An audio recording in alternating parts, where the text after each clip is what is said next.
On a Tuesday morning in May, 44 men were told to kneel. They were told this was procedural. A discussion. A warning. A formality. They did not know they were about to die. There was no courtroom. No judge. No audience.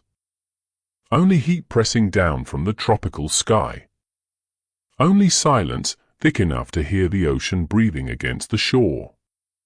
They were not soldiers. They were not criminals. They were elders. Merchants. Fathers. The richest men of the Banda Islands. Millionaires. They believed wealth still meant leverage. They believed their status would protect them. They were wrong. Flies gathered early. Not for blood. Not yet. Fear arrives first. Sweat drips onto the dry soil. The man watching them did not wear armor. He did not carry a sword. He carried a ledger. A piece of paper. His name was Pieterszoon Coen. Coen was not a monster in the theatrical sense. He did not scream. He did not rage. He calculated. To Coen, people were variables. Replaceable. Depreciating assets in a global supply chain. The men kneeling before him had committed a violation. Not rebellion. Not treason. They had committed a sin against the balance sheet. They sold nutmeg to the English. In Coen's system, that was theft. Because the VOC did not believe in free trade.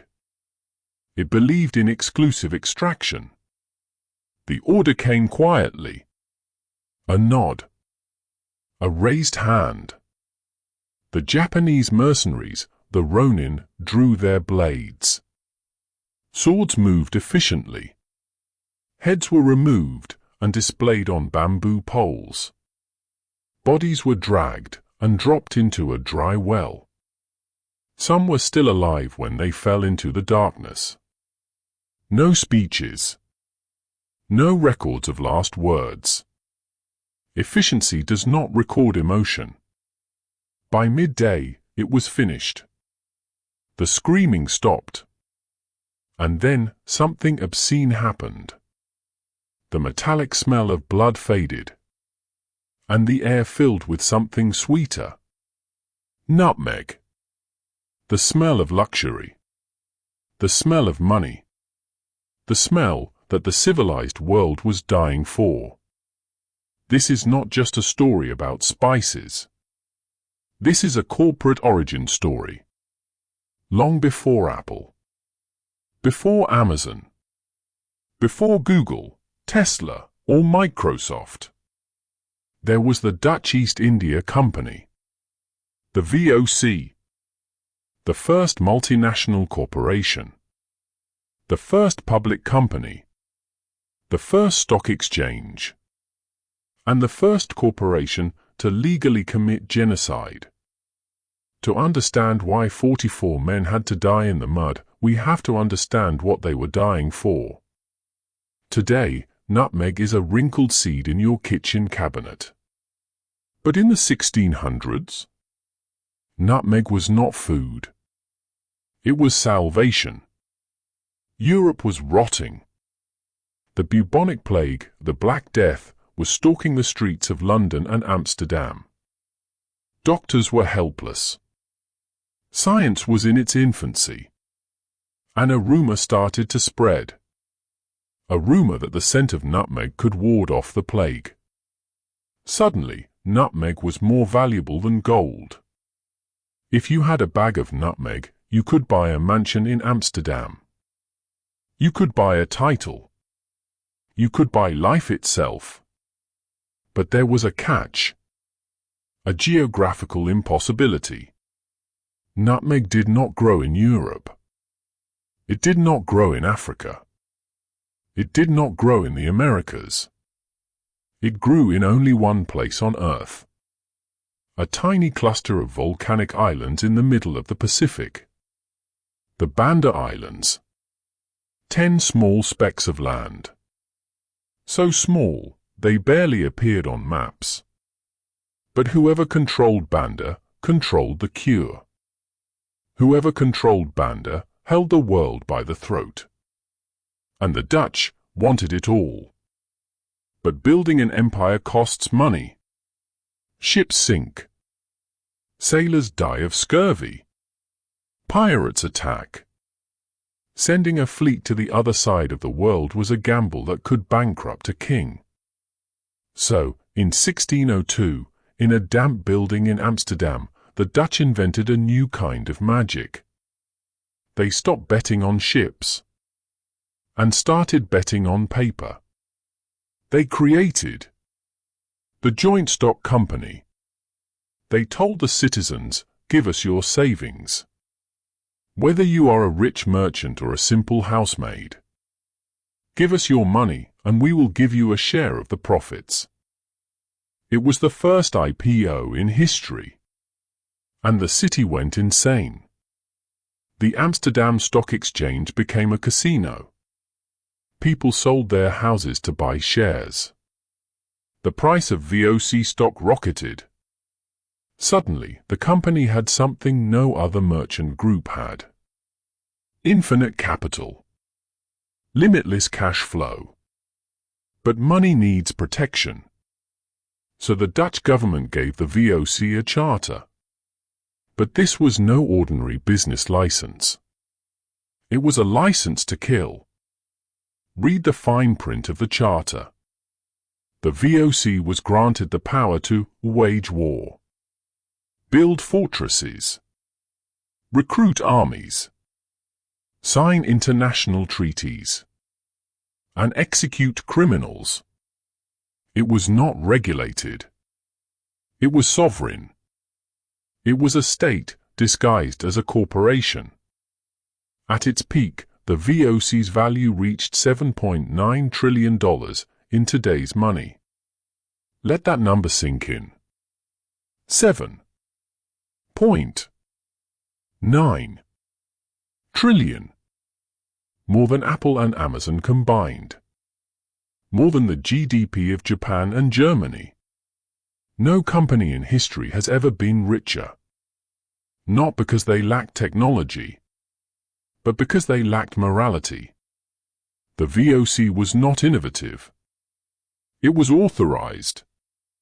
And the man they sent to enforce this authority was Pieterszoon Coen. When Coen arrived in Banda, he found a problem. The Bandanese people were savvy traders. For centuries, they had traded with Arabs, Chinese, and Malays. They believed in open markets. When the English arrived, the Bandanese sold to them too. To the Bandanese, this was smart business. To Coen, this was war. Coen did not believe in competition. He wrote to the directors in Amsterdam, "We cannot carry on trade without war, nor war without trade." So he launched the final solution. He returned to Banda with a fleet of warships and over 1,000 soldiers. This was not a battle. It was a hunt. Villages were burned while people slept. Those who ran to the mountains were starved out. Those who surrendered were put in chains. And the 44 elders were executed to send a message. Within a few years, the population of Banda collapsed. Before the Dutch, there were 15,000 people. After Coen was finished, barely 1,000 remained. 90% of the population. Gone. Erased. To correct a pricing error. But the VOC had a new problem. The people were dead, but the nutmeg trees were still standing. Who would harvest the spice? Who would do the work? Coen's solution was the Ken system. It was the first industrial-scale slavery in the region. He imported slaves from Java, from India, from Sulawesi. He divided the islands into 68 plantations. He gave these plantations to former soldiers and company officials. They were called pequeñas. Their job was simple: meet the quota or pay the price. The slaves worked under the whip. If a tree was damaged, a slave could be executed. If nutmeg was stolen, a hand could be cut off. The islands became a factory without walls, a prison disguised as paradise. And here is the strange irony of history. While the Dutch were slaughtering people for these tiny islands, the English were fighting them for control. One small island in particular became the center of the conflict. An island called Run. The English claimed Run. The Dutch wanted it. They fought for decades. Finally, in 1667, they signed the Treaty of Breda. To stop the fighting, they made a trade. A swap. The Dutch would get the island of Run, securing their monopoly on nutmeg. And in exchange, the English would get a swampy, useless island in North America that nobody really cared about. That useless island was called Manhattan. The Dutch gave up New York to keep a nutmeg monopoly. At the time, they thought they had won. They popped champagne in Amsterdam. They laughed at the English. But history plays the long game. Manhattan became the center of the modern world. And Run? Run became a ghost town. Because monopolies never last. This is the part textbooks often soften. The VOC did not collapse because of ethics. It did not fail because people developed a conscience. It collapsed because of the very thing that created it: greed. The acronym VOC started to be mocked by its own employees. They said it stood for Vergen onder corruptie, perished under corruption. Executives in Batavia, modern-day Jakarta, lived like kings. They built palaces. They skimmed profits. They cooked the books. The same structure that enabled genocide also enabled massive fraud. And the market changed. The world moved on. Europeans started drinking tea and coffee. Nutmeg became just a spice. The price crashed. In 1799, the VOC was bankrupt. The Dutch government absorbed its massive debt. The public paid the bill. The shareholders walked away rich. This was not a failure. It was a successful exit strategy. The company died. But the model survived. The British East India Company copied it and colonized India. King Leopold copied it and killed 10 million people in Congo for rubber. United Fruit copied it and overthrew governments in Latin America for bananas. Different centuries. Different products. Same spreadsheet. Maximize extraction. Externalize violence. Distance the decision-makers from the consequences. Today, no one mounts heads on bamboo poles. We are too civilized for that. We use contracts. We use arbitration courts. We use quarterly earnings calls.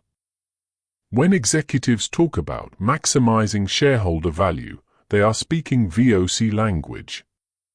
When pollution is called a necessary externality, that is Coen's mathematics. Frank Herbert called it Dune. He wrote about a desert planet, about a spice that controlled the universe, about a Baron Harkonnen who was fat, greedy, and cruel. But Herbert didn't invent the villain. He just renamed him. House Harkonnen was real. It wore velvet suits.